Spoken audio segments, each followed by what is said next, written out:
बहुत ही खुशी की बात है कि वैक्सीन का अनाउंसमेंट हो गया है। इंडिया ने वैक्सीन बना ली है, 15 अगस्त तक वो लॉन्च भी हो जाएगी और इस समय उसके क्लिनिकल ट्रायल्स चल रहे हैं। मगर इसी के साथ में बहुत ही सीरियस क्वेश्चंस उठ रहे हैं जिसके बारे में आपको जानना जरूरी है। वैक्सीन को बनने के लिए काफी समय लगता है और ट्रेडिशनल मेथड से 3 से 7 साल लग जाया करते थे वैक्सीन को बनने के लिए। मगर लेटेस्ट जो तरीके आए हैं उसकी वजह से 6 महीने के अंदर भी वैक्सीन बननी पॉसिबल है। समय चेंज हो गया है, ट्रेडिशनल तरीके से वैक्सीन नहीं बनती, रिकॉम्बिनेंट टेक्नोलॉजी का इस्तेमाल किया जाता है, वो एक अलग बात है। मगर यहां पर हमने ये जो समय है इसको कम कर दिया, फिर भी एक बात रह जाती है, चाहे कितना भी समय लगा हो उसके रेडी होने के बाद में उसकी क्लिनिकल ट्रायल्स करनी पड़ती हैं और इन क्लिनिकल ट्रायल्स के लिए एक सेटअप पहले से बनाया गया है। हर एक काम को करने का तरीका होता है, हर टेक्स्ट बुक के अंदर लिखा हुआ है, हर किसी मेडिकल स्टूडेंट ने ये पढ़ा हुआ है कि क्लिनिकल ट्रायल्स के अंदर समय लगता है। तो 1.5 महीने के अंदर सारी क्लिनिकल ट्रायल्स कैसे पूरी हो जाएंगी, जिसको कम से कम 1.5 साल लगता था, और उसके बाद में भी रेगुलेटरी रिक्वायरमेंट्स पूरी करने के अंदर, परमिशन मिलने के अंदर 6-8 महीने और लग जाया करते थे। तो यहां पर एक बात आ जाती है कि वैक्सीन क्या सेफ है या नहीं है, क्योंकि इस सेफ्टी के लिए ही क्लिनिकल ट्रायल्स किए जाते हैं। बाकी दवाइयों की तरह वैक्सीन के भी साइड इफेक्ट होते हैं, इसमें कोई दो राय नहीं है और इन साइड इफेक्ट्स की वजह से ही बहुत सारी भ्रांतियां हमारी सोसाइटी के अंदर फैली हुई हैं, जिसके बारे में भी आज आपको पता पड़ जाएगा। आपको अभी तक यह पता होगा कि क्लिनिकल ट्रायल्स का फर्स्ट फेज होता है, उसके बाद में सेकंड फेज होता है और उसके बाद में थर्ड फेज होता है। फर्स्ट फेज को क्लियर करने के बाद ही सेकंड फेज के अंदर जाया जा सकता है और अगर इसी जगह पर कोई प्रॉब्लम आ जाती है तो आगे नहीं बढ़ा जाता, यहीं पे रुक जाया जाता है और साथ ही जो वैक्सीन होती है उसको फेल करार दिया जाता है। क्लिनिकल ट्रायल्स पहले कम लोगों पर होती है, फिर थोड़े से ज्यादा लोगों पर होती है, फिर थोड़े और ज्यादा लोगों के ऊपर होती है, क्योंकि अगर इसने कोई साइड इफेक्ट दिया तो कम से कम लोग प्रभावित हो, वो अच्छा रहता है। तो हम यहां पर बात कर रहे हैं वैक्सीन के साइड इफेक्ट्स की और दूसरा उसके बेनिफिट्स की। अगर साइड इफेक्ट्स ज्यादा होंगे और बेनिफिट्स कम होंगे तो उस वैक्सीन को हम नहीं रखेंगे, मगर साइड इफेक्ट्स कम होंगे और बेनिफिट्स बहुत ज्यादा होंगे तो उस वैक्सीन को हम जरूर रखेंगे। बिल्कुल ये वही बात है, साइड इफेक्ट्स वैक्सीन के होते हैं मगर वो इतने कम होने चाहिए ताकि उसके जो बेनिफिट्स हैं वो हमेशा ज्यादा लगे। किसी भी दवाई के साथ में यही होता है। साइड इफेक्ट्स के अंदर फीवर आ सकता है, वॉमिटिंग हो सकती है, कभी कभी एलर्जी हो सकती है, या बहुत ही कम लोगों के ऊपर ये काम नहीं कर रही, वो भी इसका साइड इफेक्ट माना जा सकता है। कोई भी वैक्सीन 100% पॉपुलेशन, हर तरीके की वैरायटी, हर तरीके के रेस, जेंडर,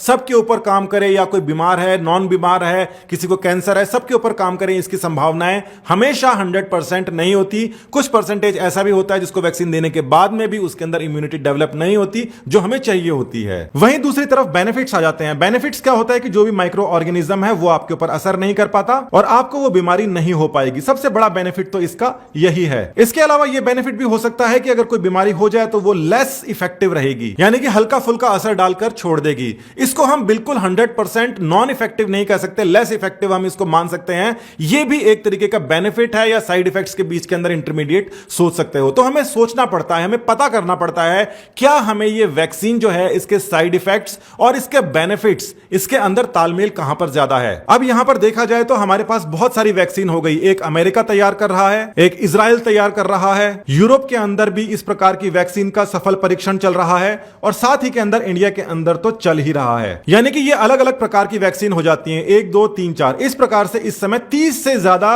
वैक्सीन के ऊपर काम चल रहा है। जहां पर इतनी सारी 30 से ज्यादा वैक्सीन के ऊपर काम चल रहा है, वहां पर देखा जा सकता है कि कम से कम 10 वैक्सीन क्लिनिकल ट्रायल्स को पास कर जाएंगी। उसके बाद के अंदर हम सोचेंगे कि कौन सी वैक्सीन है जिसके साइड इफेक्ट्स सबसे कम है या वो सबसे ज्यादा काम में आने वाली है, उस वैक्सीन को सभी को लगाया जाएगा। तो पहला आंसर तो हमको मिल गया कि ये 1 2 3 4 जो अलग अलग वैक्सीन जो बन रही हैं इन सभी का फायदा है और लास्ट के अंदर जो वैक्सीन सबसे अच्छी मानी जाएगी उसको सब जगह लगा दिया जाएगा। यह भी हो सकता है कि एक वैक्सीन नहीं बल्कि एक से ज्यादा 2 या 3 वैक्सीन का मिक्सचर बना के सबको लगा दिया जाए, जिससे 100% कोरोना वायरस हो या कोई दूसरी डिजीज जो आगे आने वाली है उससे हमको छुटकारा मिले। उसके लिए एक कॉम्बिनेशन वैक्सीन भी बनाई जा सकती है। तो सवाल नंबर 1 जो था वो उसका हमको पता पड़ गया कि 30 से ज्यादा वैक्सीन इस समय क्यों चल रही हैं। सवाल नंबर 2 यह है कि अमेरिका बोलता है कि उसको 3 साल लग जाते हैं, या कम से कम भी अगर देखें तो 1.5 साल के अंदर उसका क्लिनिकल ट्रायल्स पूरा हो जाएगा। वहीं पर इंडिया जो है वो उसको 1.5 महीने के अंदर पूरा करने वाला है। ऐसा कैसे? इसका आंसर थोड़ा सा जटिल है, मगर फिर भी आप समझ लीजिए कि रेगुलेटरी रिक्वायरमेंट्स हम अपने हिसाब से चेंज कर सकते हैं।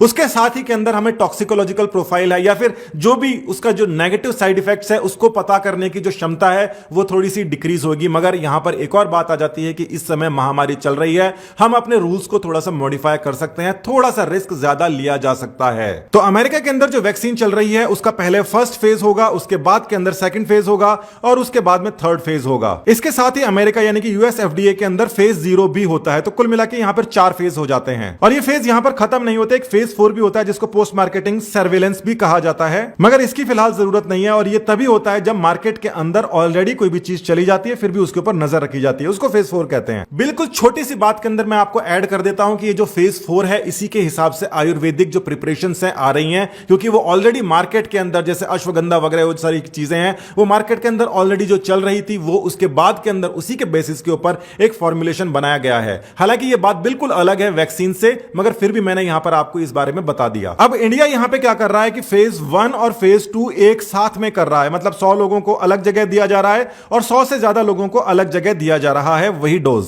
ये सारा का सारा डाटा अगर ठीक आ जाएगा तो थर्ड फेज के अंदर हम जाएंगे और 15 अगस्त तक हो सकता है कि उसको हम प्रूव कर दें कि हां ये वाली वैक्सीन हम अप्रूव कर रहे हैं लोगों को लगाने के लिए। इसके अंदर समय बचता है, बहुत ज्यादा समय बचता है, क्योंकि फर्स्ट फेज कंप्लीट होने के बाद में उसके साइड इफेक्ट्स का इवैल्यूएशन होता है, कई सारी चीजें होती है, उसके बाद के अंदर सेकंड फेज के अंदर जाना पड़ता है। मगर ये दोनों के दोनों फेज एक साथ में चल जाए, मतलब 100 से कम मरीज एक जगह हो रहे हैं और 100 से ज्यादा मरीज कुछ हजार के अंदर जो मरीज हैं वो अलग अलग जगह के ऊपर हो रहे हैं, तो उसका जो डाटा है वो फटाफट आ सकता है और उसके रिजल्ट फटाफट एनालाइज किए जा सकते हैं। अब ये बात आ जाती है कि वैक्सीन जो है वो कितनी सेफ है और ये कितनी ज्यादा हार्मफुल है, इन दोनों के अंदर हमको समझना पड़ेगा, क्योंकि यहां पर बहुत सारी अवधारणाएं या धारणाएं जुड़ी हुई हैं। इंटरनेट के ऊपर आपको बहुत सारे इस प्रकार की रिपोर्ट्स बन जाएंगी जो कहेंगे कि वैक्सीन जो है वो खतरनाक है, आपकी इम्यूनिटी खराब कर सकती हैं, ये कर सकती हैं, वो कर सकती हैं। उसके साथ ही नॉन क्वालिफाइड बहुत सारे लोग भी वैक्सीन के बारे में भ्रामक प्रचार करते मिल जाएंगे और वो उसी चीज को मुद्दा बनाते हैं जो चीज आपको पता नहीं है। मीजल्स एक बहुत ही आम बीमारी है, इसका एग्जांपल लेके हम समझेंगे कि क्या वैक्सीन जो है हमको लेनी चाहिए कि नहीं लेनी चाहिए। यह बात तो आपको भी पता है कि कोरोना वायरस के अंदर ही बहुत सारे पेशेंट्स बिना किसी मेडिकल अटेंशन के अपने आप ठीक हो जाते हैं और ऐसा केवल कोरोना वायरस के अंदर नहीं होता, हर प्रकार की डिजीज के अंदर होता है, मगर फिर भी हमें वैक्सीन लगानी पड़ती है। तो यहां पर हम दो ग्रुप बना लेते हैं, एक वैक्सीनेटेड का और एक नॉन वैक्सीनेटेड का। इसको समझिए कि 1 करोड़ लोग अगर जिनको वैक्सीन दी जाती है मीजल्स की और 1 करोड़ लोग जिनको वैक्सीन नहीं दी जाती, उनके अंदर क्या क्या होगा भविष्य के अंदर उसको आप समझ लीजिए। मीजल्स के अंदर होता क्या है कि फीवर आता है बहुत तेज और पूरी की पूरी बॉडी के ऊपर रैशेस बन जाते हैं, साथ ही कुछ बच्चों को एंसेफेलाइटिस की समस्या हो जाती है, इम्यून लॉस हो सकता है बच्चों का और या सीधे तौर पर उनकी डेथ हो सकती है। डेथ भी 2 तरीके से होती है, डायरेक्टली हो जाती है यानी कि जिस समय मीजल्स लग रहा है या फिर कोई दूसरी बीमारी लग रही है, और या फिर थोड़े समय बाद के अंदर हो जाती है, मगर उसका कारण भी वही होता है कि उस समय जो इम्यून लॉस हुआ था या उस समय वायरस कहीं दिमाग के अंदर घुस के बैठ गया था, थोड़े समय बाद में उसने अपना असर दिखाया था। तो ये डायरेक्ट डेथ हो गई है और ये उसके बाद में इनडायरेक्ट डेथ हो गई है। नॉन वैक्सीनेटेड ग्रुप के अंदर यानी कि जिनको किसी प्रकार की वैक्सीन नहीं दी गई थी, उनके अंदर ये सारी चीजें होना तय है, मगर फिर भी 98% जो पॉपुलेशन है उसको कुछ फर्क नहीं पड़ेगा, वो ठीक हो जाएगी। हालांकि उसको कुछ समय के लिए फीवर, रैशेज इन सब का सामना करना पड़ेगा, कम से कम 15 से 20 दिन उनके खराब जरूर होंगे। यहां पर भी आप देख रहे हैं कि ओवरऑल विश्व के अंदर 5% के आसपास में लोगों की डेथ हो रही है। उसी प्रकार से मीजल्स के अंदर भी हुआ करती थी, मीजल्स के अंदर 2% से भी कम हुआ करती थी, इसके अंदर ज्यादा है। मीजल्स भी बहुत भयानक महामारी थी और उस समय यानी कि 1963 के अंदर जब वैक्सीन आई थी उसके समय तो बहुत सारे लोग मरा करते थे, बहुत सारे बच्चे मरा करते थे। हर साल 13 करोड़ लोगों को मीजल्स हुआ करता था। इसका मतलब इस नॉन वैक्सीनेटेड ग्रुप के अंदर से भी 2 लाख ऐसे लोग होंगे जिनको बहुत ही सीरियस डैमेज होगा। 1 करोड़ में से 2 लाख, तो यानी कि आप ये मान लीजिए 125 करोड़ के अंदर से क्या होगा, करीब 5 करोड़। ये बहुत ज्यादा बड़ा फिगर है। उस 5 करोड़ के अंदर से आप भी हो सकते हो, आपके घर वाले हो सकते हैं, बच्चे हो सकते हैं, माता पिता हो सकते हैं, इसीलिए ये स्थिति बहुत ही खतरनाक है। दूसरी तरफ ये जो वैक्सीनेटेड ग्रुप है इसके अंदर भी 1 करोड़ के अंदर से 5 से 10 केस, टोटल 5 से 10 केस ऐसे मिलेंगे जो कि वैक्सीनेटेड होने के बाद में भी उनकी बीमारी होगी और उनकी जो डेथ है वो हो सकती है। इसके साथ ही उनको थोड़े बहुत साइड इफेक्ट्स भी हो सकते हैं, जो कुछ लोगों में ज्यादा होंगे, कुछ लोगों के अंदर कम होंगे। किसी के अंदर थोड़ा दस्त लग सकता है, किसी के बुखार आ सकता है, हल्के फुल्के दाने हो सकते हैं। इस प्रकार के हल्के साइड इफेक्ट्स जरूर होंगे।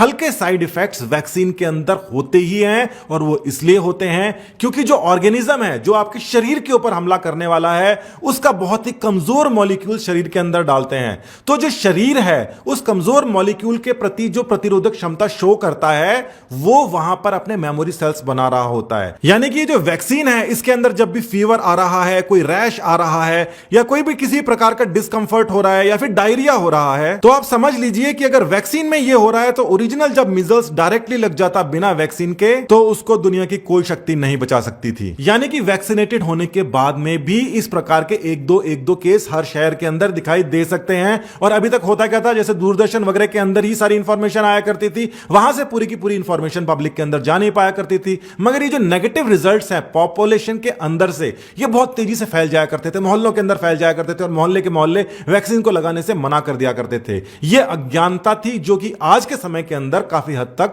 कम हुई है। साथ ही इसके अंदर छोटा मोटा जो साइड इफेक्ट होता है, कभी किसी को बुखार, किसी को दस्त लग जाते हैं या हल्के फुल्के रैशेस आ जाते हैं, तो आप समझ लीजिए आपसे ज्यादा लकी आदमी कोई भी नहीं है। क्योंकि अगर ऐसा जो सुस्त ऑर्गेनिज्म है, बिल्कुल जो जिसको कमजोर बना के आपके अंदर डाला जा रहा है, उसको भी अगर शरीर इस प्रकार से रिएक्ट कर रहा है, तो ओरिजिनल मॉलिक्यूल अगर आता, ओरिजिनल वायरस, ओरिजिनल बैक्टीरिया अगर आता, तो आपका काम तमाम होना बिल्कुल तय था। इसके बारे में आपको खुश होना चाहिए, ना कि इसके बारे में भ्रांतियां फैलानी चाहिए। जो लोग वैक्सीन के लिए अलग अलग भ्रम फैलाते हैं, उन लोगों को भी आप अच्छी तरीके से समझाइए कि आप यह भ्रम फैलाना बंद कर दें। मैं लेता हूं आपसे विदा। धन्यवाद, नमस्कार।